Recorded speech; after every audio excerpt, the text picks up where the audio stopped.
Hi everyone, today I want to share with you what I'm using for my morning skincare routine. 2 products from Okoko Cosmetics, which is a beautiful brand that uses high performance botanicals, upcycled ingredients, and the focus is on blue light protection.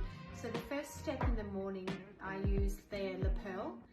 It's an Urban Defence Spray. So what it helps to do is to protect against high energy visible light and blue light protection. It's very hydrating. And then I follow with 𝗪𝗪𝗏𝗧𝗜𝗏𝗏, which is an antioxidant facial oil. So it's really important for your morning skincare that you are using antioxidants that's going to help your skin's barrier naturally defend itself against free radical damage.